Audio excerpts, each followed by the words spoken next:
Antoine Armand, merci d'avoir trouvé le temps de nous rejoindre. Souveraineté et indépendance énergétique de la France. Vous êtes député et rapporteur de la commission d'enquête, député de la 2e circonscription de Haute-Savoie, rapporteur de la commission d'enquête souveraineté et indépendance énergétique de la France. Alors, contexte particulier à l'Assemblée. Aujourd'hui, vous avez trouvé un créneau pour venir nous rejoindre. Merci beaucoup.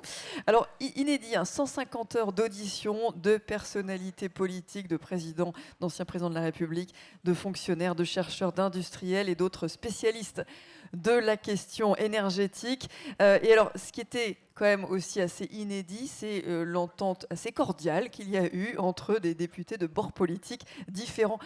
Que retenez-vous déjà de cette expérience? Quels sont les enseignements? Mais je retiens ce que vous dites, c'est que quand on entre dans une commission d'enquête, je ne sais pas si le président est dans la salle, il me semble qu'il est aperçu, quand on entre dans une commission d'enquête avec en fait l'attention de tous les concitoyens braqués sur cette question, que s'est-il passé? Une attention qui vient des craintes de délestage d'une part, et puis de l'explosion des factures d'électricité pour les entreprises et d'une augmentation substantielle pour les concitoyens. Cette attention, cette volonté de compréhension, elle nous oblige collectivement. Et donc vous vous retrouvez à 30 députés dans une pièce pendant 150 heures, on a fait des pauses, je vous rassure, à auditionner 90 personnalités du secteur énergétique depuis les années 90 en fait. Et ce qui, je pense, a pu faire la différence, c'est le temps et la méthode. Prendre le temps de poser toutes les questions. Mais pourquoi est-ce qu'à l'époque, le moratoire sur le photovoltaïque a-t-il été décidé? Quelles erreurs avons-nous faites en la matière? Pourquoi est-ce qu'on a fermé des réacteurs de recherche? Pourquoi on n'a pas relancé? Etc., etc. Et donc, c'est prendre ce temps, cette méthode, qui nous a permis quelque chose qui est assez rare à l'Assemblée nationale et qui est très utile, c'est d'apprendre ensemble. Nous ne sommes pas des spécialistes, je ne suis pas ingénieur et c'est pas pour ça que j'ai pas vocation à participer à ces éviter de refaire les mêmes erreurs. Éviter de faire les mêmes erreurs. Et c'est en apprenant ensemble qu'on a construit ce diagnostic que j'ai appelé dans le rapport le mur énergétique, qui est une formule, mais qui a simplement... Ça y est, c'est repris partout. Écoutez, oui, je suis ravi. J'ai écouté avec beaucoup d'attention la présentation par RTE hier du diagnostic, et je pense qu'on est bien dans cette réalité-là, électrique et énergétique. Et c'est comme ça qu'on construit un diagnostic. Et je vais vous dire, ça n'a pas empêché Europe Écologie Les Verts et la France Insoumise de voter contre l'adoption du rapport, mais ça nous a permis de construire un diagnostic commun et d'avoir beaucoup plus à partager qu'avant la commission d'enquête. Alors, il y a eu beaucoup de reprises dans la presse sur cette commission, beaucoup de commentaires. On a beaucoup évoqué les conditions de renouvellement du parc nucléaire, beaucoup de commentaires, peut-être un peu moins sur les clés de succès du développement des ENR. Pour quelles raisons c'est un peu moins paru dans les commentaires? Écoutez, c'est ce que nous disait d'ailleurs une de nos premières auditions, Jean-Marc Jancovici. Tout le monde lui disait, mais pourquoi vous faites que parler de nucléaire? Il dit, mais ça fait 25 ans que j'essaye de parler d'autre chose que du nucléaire. Mais nous sommes en France. Donc, il se trouve que quand vous dites 3 mots dans une phrase et nucléaire, on vous dit, mais donc vous qui ne parlez que de nucléaire, oui, parlez-en. Dites-nous pourquoi vous ne parlez que de nucléaire. Donc il y a bien d'autres propositions. Bien sûr. Et surtout le constat de base, j'y reviens, c'est que d'abord on essaye d'opposer, et on l'a vu dans les postures des 30 dernières années, la sobriété, l'efficacité et la production. Mais si vous me passez l'expression, c'est pas sobriété ou production, c'est col roulé, ENR, puis EPR. Mais ce sera les trois, et je pense qu'on a tous conscience de ça dans cette salle. Par contre, ce message, il doit passer socialement, et ça fait le lien avec les ENR. J'entendais les participants à la table ronde précédente, moi je les rejoins, sauf erreur de ma part, aucune loi n'a jamais produit 1 kWh.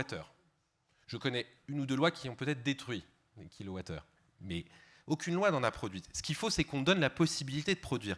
Cette loi sur l'accélération des énergies renouvelables, qui est la seule manière d'augmenter nos capacités de production décarbonée d'ici 2035, il faut qu'on la pousse jusqu'au bout. Concrètement, ce que nous disent les acteurs, ce que me disent les acteurs, c'est qu'au quotidien, il y a il y a l'esprit de la loi, et puis il y a sa lettre, il y a sa réalisation en pratique, avec les autorisations, avec l'acceptabilité sociale.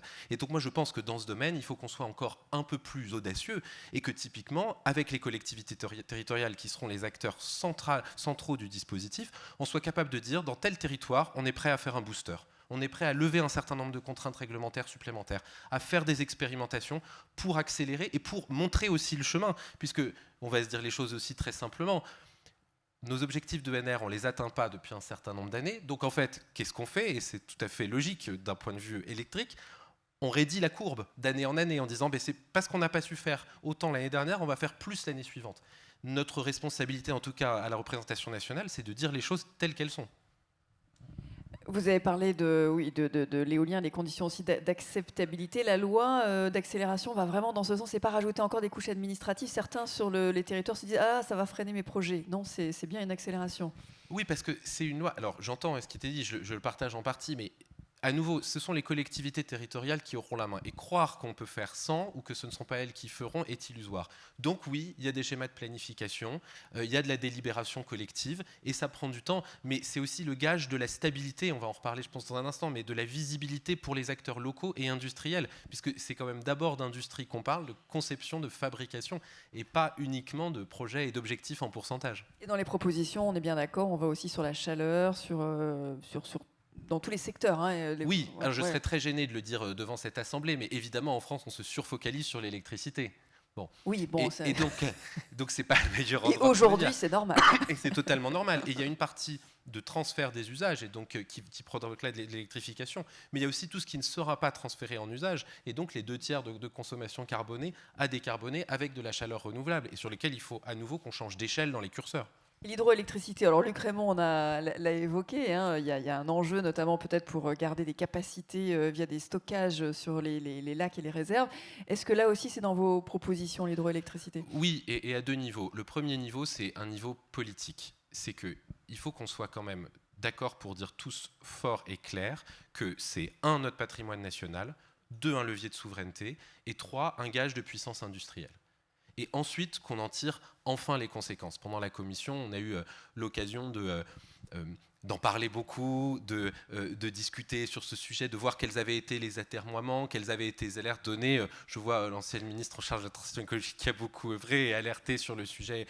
Je salue. C'est excessivement difficile, mais là, on est arrivé à un point où on a plus de force au niveau national et plus de consensus pour y arriver. Ensuite, il y a les options. Pour y arriver, la méthode, c'est ce qui est en train d'être instruit. Mais je crois que là, on est dans un timing de quelques mois et que c'est heureux qu'enfin on prenne ces décisions pour tout simplement libérer l'investissement. Et puis, je dis un tout petit mot sur la petite hydroélectricité. Pour dire qu'il faut qu'on fasse très attention aux impacts environnementaux. On ne peut évidemment pas opposer biodiversité et production d'énergie décarbonée. Mais il me semble que le juge de paix, c'est aussi la mesure. Donc donnons-nous les moyens de regarder le potentiel qui existe sur tout le territoire et ce qui est rentable énergétiquement sans atteinte majeure à la biodiversité. Mais n'opposons pas petite, grande hydroélectricité et n'opposons pas biodiversité et énergie. L'un des enseignements, c'est cette capacité des politiques à renouer avec le temps long de ces projets. Comment faire ? Vous êtes le coordinateur des groupes de travail sur la loi de programmation de l'énergie et le climat, justement en charge de la synthèse et du bouclage. C'est bien là le moment où ces 30 propositions vont pouvoir se traduire concrètement ? Oui, le rapport, et je le signale avec beaucoup de modestie, n'avait pas du tout vocation à être exhaustif et répondre à toutes les questions. Il avait vocation à restituer les auditions et donc bien sûr, il a un certain nombre de biais et on les assume, il n'y a qu'une difficulté. Il a vocation à, en tout cas, et c'était les premières recommandations sur la loi de programmation, je suis ravi que le gouvernement maintenant parle de la loi de programmation et lance des concertations dans un format totalement inédit, parce qu'on a les acteurs de l'écosystème, on a les élus locaux, on a les organisations professionnelles. On a un secteur énergétique où on a des organisations professionnelles qui sont particulièrement motrices, qui ont envie que l'appareil industriel réussisse. C'est une force, c'est une traction qu'il faut qu'on aille chercher. Donc dans ces propositions, il y a ce temps long. Parce que pour moi, il y a 3 jalons décisifs, vous l'avez déjà largement partagé ici. Il y a 2030-2035. D'ici là, sobriété, efficacité, énergie renouvelable. Il y a la phase d'accélération de notre appareil électrique entre 35 et 50 qui consiste à permettre la réindustrialisation du pays. Et puis, je voudrais insister, il y a le monde post-2050. Alors évidemment, à l'heure de l'urgence électrique de demain, ça peut paraître stratosphérique, mais c'est justement maintenant qu'il ne faut pas prendre de retard.